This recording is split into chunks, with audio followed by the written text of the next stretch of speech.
야단명가에 방문해주신 여러분, 정말 감사드립니다. 그럼 재미난 이야기 지금 시작합니다.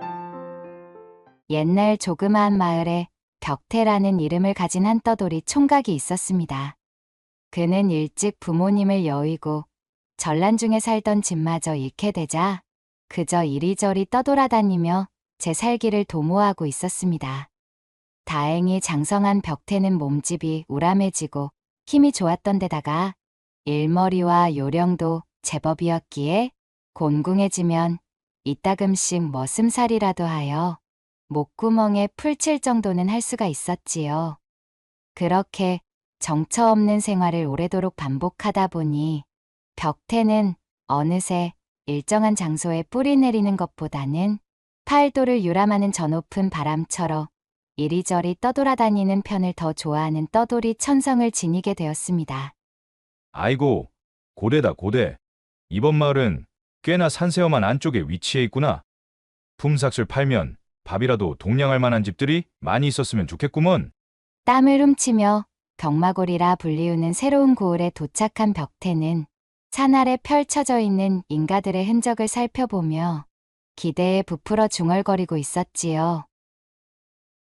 그렇게 산세가 요란하게 우러젖히는 화창했던 날, 벽태가 병마골에 들어서 밥이라도 얻어먹기 위해 손이 필요한 집이 없는지 여기저기 둘러보고 있는데 허름한 초가집의 담장 너머로 어느 여인의 서글픈 울음소리가 들려오는 것이었습니다. 무슨 일인가 싶어진 벽태가 슬쩍 담장 안을 들여다보니 중년의 부인 한 명이 마당에 주저앉아 구슬프게 울음을 터뜨리고 있었지요. 대관절 무슨 사연이기에 저리도 슬프 우는지 궁금했던 벽태가 집 안으로 들어서 사정을 물어보았습니다. 저기, 실례합니다. 지나가던 떠돌이요만 대체 무슨 일이시기에 그리 서럽게도 울음을 토하고 계신 겁니까? 도저히 그냥 지나칠 수 없어 이리 들어오게 되었습니다. 이 일을 어쩌면 좋단 말입니까? 제 딸, 금쪽 같은 제 딸을 데려갔어요. 젊디 젊은 제 딸을 겨우 보리쌀 한 섬 갚지 않았다는 이유로 데려가다니. 세상 천지 이런 억울한 일이 어딨나요? 억울함에 사무쳐 있던 부인은 때마침 나타난 이 낯선 총각 벽태에게 자세한 사연을 털어놓게 되었습니다. 작년에 흉년이 들어 천석군 왕첨지댁에서 보리쌀 한 섬을 꾸었는데 올해도 작황이 영 좋지 않아서 갚지 못하였더니 아니 글쎄 왕첨진의 부인인 파평윤 씨가 그것을 핑계 삼아 억지를 부리고는 어린 제 딸아이를 부엌대기로 쓰겠다면서 막무가내로 끌고 갔지 뭔가요. 말이 부엌대기지 그 표독스러운 윤 부인이 제 딸아이를 데려가서는 무슨 괴팍한 짓을 할지 모르겠으니 너무나 걱정입니다. 부인의 말을 모두 들은 벽태는 그 윤씨 부인의 폭리가 너무 심하다는 생각이 들었습니다. 애초에 어려운 살림의 농민들에게 쌀도 아닌 보리를 구워주고서는 그것을 갚지 못한다는 이유로 여식을 억지로 데려가 종으로 삼는다는 것이 마음에 들지 않았지요. 벽태의 정의감에 그것을 그냥 두고 볼 수가 없었습니다. 부인, 일단은 진정하십시오. 말만 들어도 아주 염통이 끓어오르는 일이구먼요. 제가 어떻게든 한번 수를 내보겠습니다. 벽태는 부인을 안심시키고서는 부인에게 왕첨지댁의 위치를 물어 대번에 그 집으로 찾아갔습니다. 알려준 집으로 당도하고 보니 사실 길을 물어볼 필요도 없이 고을에서 가장 큰 기와집을 찾으면 되는 것이었습니다. 이리도 풍족하게 지내면서 어여운 사람의 여식을 빼앗아 종으로 삼는단 말인가? 더욱 용서할 수 없는 작자로군. 벽태는 콧김을 단단히 뿜으며 대궐 같은 기와집의 대문을 박차고 들어갔습니다. 이만한 부잣집의 대문으로 느닷없이 들어섰음에도 자신을 막아서는 하인 하나 없자 이를 이상하게 생각한 벽태가 주변을 둘러보았습니다. 왕첨지가 가진 땅에 근본 농사 소작이 크게 흥하였는지 마당 안쪽으로 황금빛 볕단들이 산더미처럼 잔뜩 쌓여 있었고 일꾼들이 부지런히 볕단을 나르고 있는 모습이 눈에 들어왔지요. 그리고 그 틈으로 일꾼들에게 호령을 하고 있는 윤 씨 부인이 보였고 그의 옆에 잔뜩 주눅이 들어 오들오들 떨고 있는 젊은 여인도 있었습니다.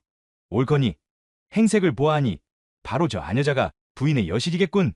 부인에게서 빼앗은 여식임이 틀림없다 여긴 벽태는 대뜸 마당에 늘어져 있던 볕단 하나를 집어들고는 기세 좋게 윤 부인 앞으로 가 큰 소리로 고함을 질렀습니다. 어이고 풍년일세 풍년이야. 일이 풍성하게 일감이 차고 넘치는데 어찌 나 같은 자를 쓰지 않았단 말이오.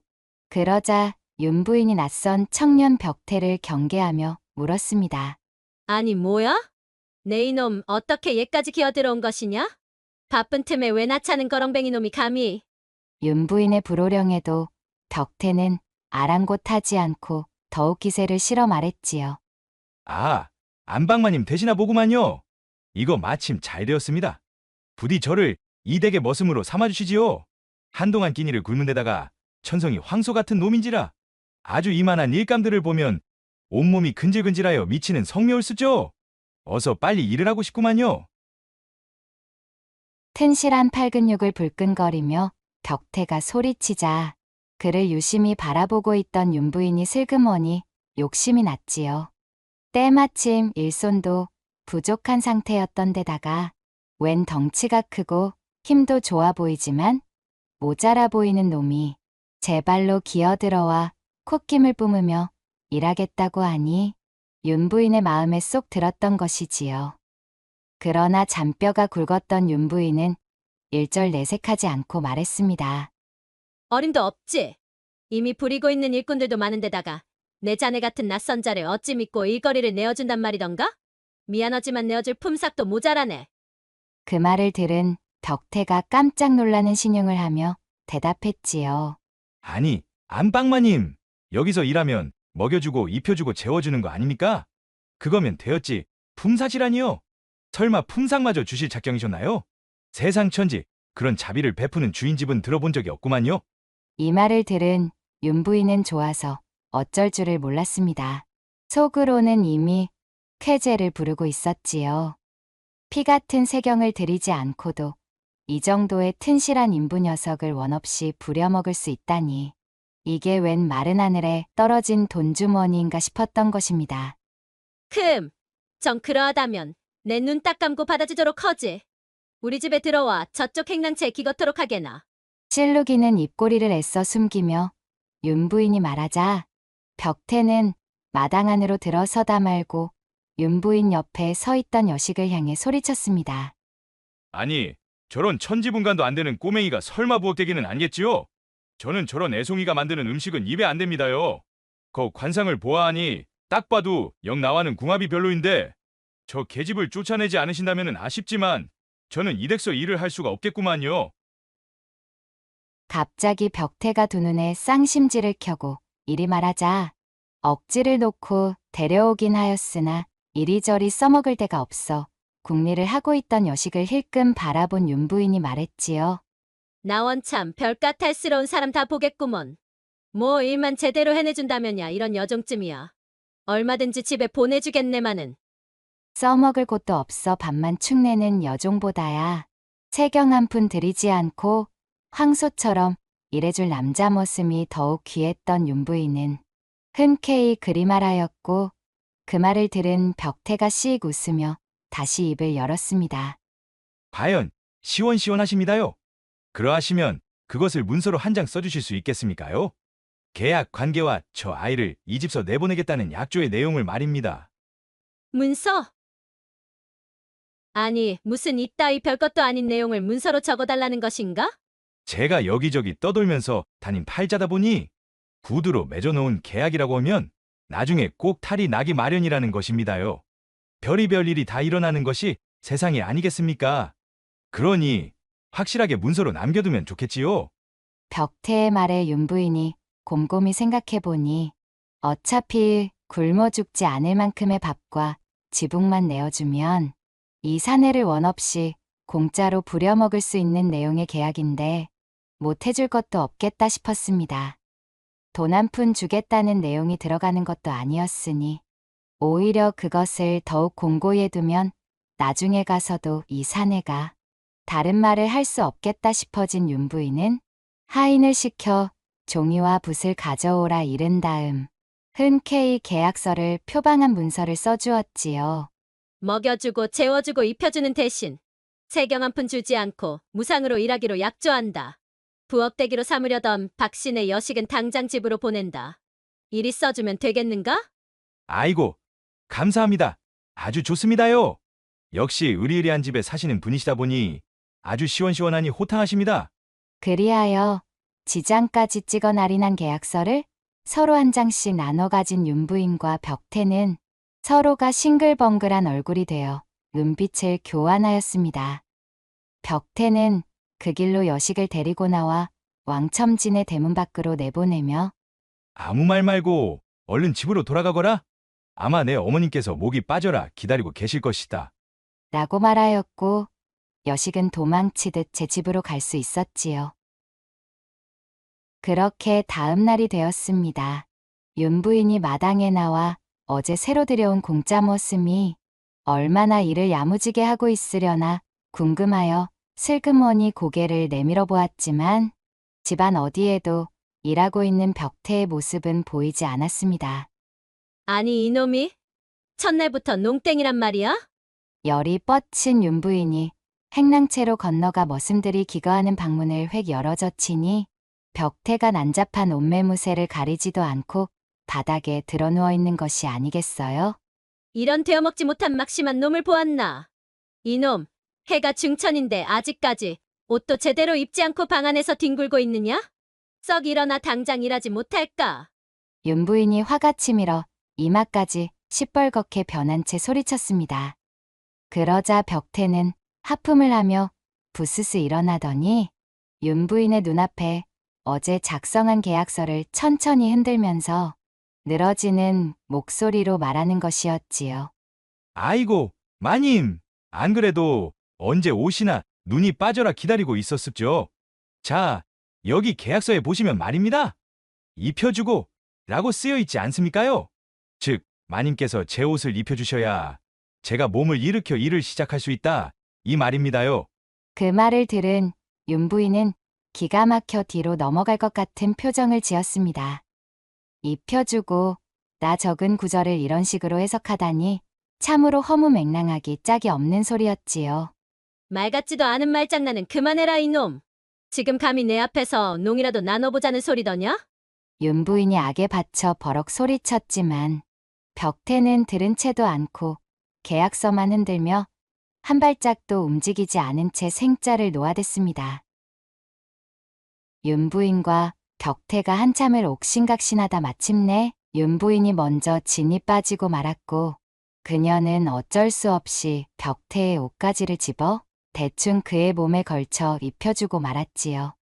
벽태는 기분 좋게 씩 웃고는 그제서야 밖으로 나가 설렁거리며 마당을 쓸기 시작했습니다. 그렇게 시간이 흐르고 어느덧 아침밥을 먹을 시간이 되었습니다. 그런데 이것이 또 무슨 소동이겠어요. 벽태는 밥상을 받아들고도 정신이 빠진 얼간이 마냥 멍하니 앉아 밥을 내려다보며 구경만 하고 있는 것이었습니다. 얼른 식사를 마쳐야 본격적으로 일을 시작하던 할 터인데 이놈의 인간은 돌덩이 마냥 그 자리에 앉아 꼼짝도 하지 않는 것이었지요. 윤 부인은 속이 터져 고래고래 소리쳤습니다. 아니 이놈아, 어서 밥을 먹지 않고 무얼 하고 있는 게야? 어허, 마님. 벌써 잊으셨습니까요? 이 계약서를 또 꺼내보게 만드시는구먼요. 자, 여기를 한번 보십시오. 입혀주고 다음에는 먹여주고 라고 써있지 않습니까요? 벽태는 오히려 적반하장이 되어 계약서를 흔들어대고는 답답하다는 듯 제 가슴을 퉁퉁 치며 윤 부인에게 대들었답니다. 윤 부인은 참으로 기가 막혀 졸도할 지경이었습니다. 끼니나 거르지 않게 챙겨준다는 뜻이었지. 어디 이 버르장머리 없는 머슴에게 안방마님인 자신이 친히 밥을 떠먹여준다는 뜻으로 써준 글귀가 아니거늘 이런 생자 중의 생자는 보도 듣도 못한 것이었습니다. 한동안 또다시 윤 부인과 벽태는 입씨름을 하였지만 계약서를 흔들며 더티는 벽태의 똥고집을 당해낼 재간이 없었습니다. 지칠 대로 지쳐버린 윤부인은 한숨을 깊이 쉬고는 하는 수 없이 숟가락을 들어 벽태에게 밥을 떠먹이기 시작했지요. 구겨 넣듯 밥을 푹 퍼 벽태의 입안에 쑤셔박자 마님. 3일 굶은 개도 이렇게는 밥을 먹는 법이 없지요. 거 좀 천천히 정성을 다해서 주십시오. 나물 반찬 말고 힘 좀 쓰게 고기 위주로 넣어주시고 좀. 어이구, 아이고 만나는구나. 그렇게 한참을 씨름하여 겨우 밥을 다 먹이고 나니 배를 채운 벽태가 자리에서 일어나 어기적 일을 하러 나섰습니다. 시간이 어찌나 빠른지 점심때가 되었고 칼같이 밥상머리에 앉아 입만 쩍 벌리고 앉은 벽태. 아기새가 어미새를 조르듯 입을 벌리고 손에는 계약서를 들고 팔랑이며 안방마님을 째려보고 있었지요. 윤부인은 터져나오는 화를 꾹꾹 억누르며 숟가락을 들고 벽태의 입에 밥을 넣어주었습니다. 심지어는 저녁밥마저도 똑같은 총극을 벌이며 해치워야 했지요. 이 광경을 지켜보던 하인들이 터져나오려는 웃음을 참느라 눈물 콧물을 죽죽 뽑는 사이 윤부인의 얼굴은 쇠똥구리를 씹은 표정처럼 일그러지고 있었습니다. 아이고, 마님요. 거 좀 찬을 골고루 얹어주셔야 제가 맛있게 먹지요. 이래서야 어디 힘을 쓰겠습니까요? 이 썩어나 자빠진 놈아. 그냥 주는 대로 빨리 처먹진 못해? 윤부인이 성질이 뻗쳐 벽태의 입에 밥을 마구 퍼넣자 목젖에 숟가락이 걸린 벽태가 갑자기 큼지막하게 재채기를 했습니다. 벽태의 입안에서 밥알이 튀어나와 사방팔방 뿜어졌고 그 바람에 윤부인의 얼굴과 머리에도 밥알들이 도포되어 그녀의 꼬락서니가 정말 말이 아니었습니다. 이놈이? 아니, 마님. 그렇게 우악스럽게 하시면 어쩝니까요? 섬세하게 좀 하셔야지요. 이래서야 어디 대감님께 사랑이라도 받으시겠습니까요? 벽태는 입 밖으로 튀어나가는 밥알을 신경도 쓰지 않으며 윤부인을 타박했습니다. 윤부인은 입씨름을 할 기운조차 남아있지 않았지요. 피곤이 몰려오는 통에 한숨만 푹푹 내쉬며 얼른 밥이나 먹여주고 치우자는 생각뿐이었습니다. 그렇게 윤부인이 천근만근인 몸을 움직여 저녁 식사 시간을 끝내자 소동으로 시간을 잔뜩 허비한 탓에 벌써 날이 저물어 어둑어둑해졌습니다. 온몸이 늘어져 자신의 안방으로 돌아가는 윤부인의 등 뒤로 불길한 발소리가 들려왔지요. 피곤한 몸으로 이불 위에 누우려던 윤부인의 정수리 머리카락이 바짝 서게 되었으니 그 주인공은 바로 벽태였습니다. 마님, 그럼 들어가겠습니다요. 아니, 왜 또 그러느냐?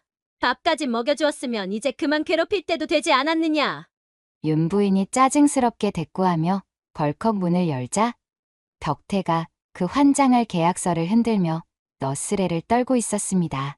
마님, 계약서대로 하셔야지요. 이리 가버리시면 어쩌십니까? 입혀주고 먹여주셨으니 이제 재워주셔야지요.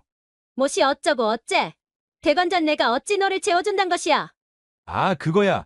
무릎 위에 저를 눕혀서 자장가를 불러주시든 아니면 캐캐 묵은 옛날 이야기라도 하시든 그것도 아니면 저희 기운을 쏙 빼놓을 만큼 그렇고 그런 망측스런 일을 해주시든 그것은 마님의 재량 것이지요. 저는 잠들 수만 있다면야 뭐든 상관없구먼요. 이 말을 들은 윤부인은 더 이상 견딜 수가 없었습니다. 제 아무리 공짜로 부릴 수 있는 머슴이라고 한들 허구한 날 이짓거리를 하며 떠받들고 살 수는 없는 노릇이었지요. 윤부인은 악에 받쳐 소리쳤습니다. 이런 미친놈을 보았느냐? 살다 이런 폐악을 부리는 놈은 내 처음 보았느니라. 계약이고 뭐고 내 놈이랑은 엮이고 싶지 않으니 썩 내 집에서 꺼지거라. 벽태는 자신이 들으려던 말이 하루도 지나지 않아 그녀의 입에서 터져나오자 고을 사람들을 상대로 괴팍한 장리를 놓던 윤부인을 조금 더 골려주고 싶어졌습니다. 어랍쇼. 계약을 마음대로 파기하신단 말이십니까? 네, 참말로 이럴까봐 계약서를 남겨둔 것입니다요. 아무튼 이놈의 세상이 돌아서면 딴소리가 나오니 원. 저는 이대로는 절대로 이 집서 못 나갑니다요. 윤 부인은 이제는 치를 떨 지경이 되어 기가 막히다는 표정으로 벽태를 바라보았습니다.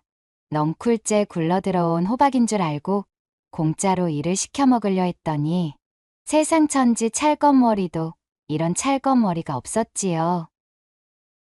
이 얼간이 같은 사내를 계속 상대하다가는 주어진 명도 다 못 살고 끝나겠다 싶어진 윤 부인이 말했습니다. 이보시게, 제발 사정 좀 봐주시게나. 대체 어쩌자고 내게 이러시는가? 어찌하여야 마음이 풀리시겠는가? 목소리에 독이 빠져 한껏 착해진 윤 부인의 음성을 들은 벽태는 선심을 쓰듯 혀를 차며 대꾸했습니다. 헛, 참! 이렇게까지 나오시는데 어쩔 수 없지요? 정 그러하시다면 계약을 파기하는 대신에 쌀 한 섬은 받고 나가드려야겠습니다요. 당장 하인들을 불러 치도곤을 놓고 싶었지만 이 정도의 아나무인과 뻔뻔함이라면 필시 계약서를 들고 관아까지 찾아가 무슨 정신 나간 짓을 벌일지 모를 위인이라는 판단에 윤 부인은 질색하며 그러겠노라 약조하였고 그리하여 벽태의 머슴살이는 채 하루를 넘기지 않고 무사히 끝날 수가 있게 되었습니다. 콧노래를 부르며 왕첨지댁을 나온 벽태는 나가주는 조건으로 받은 쌀 한 섬을 수레에 싣고는 풀련한 여식의 집인 박씨 부인의 집으로 향했지요. 안 그래도 제 여식이 무사히 풀려나자 걱정과 안도의 잠을 이루지 못하고 있던 박씨 부인이 때마침 등장한 벽태를 보고는 반갑게 맞이하였습니다.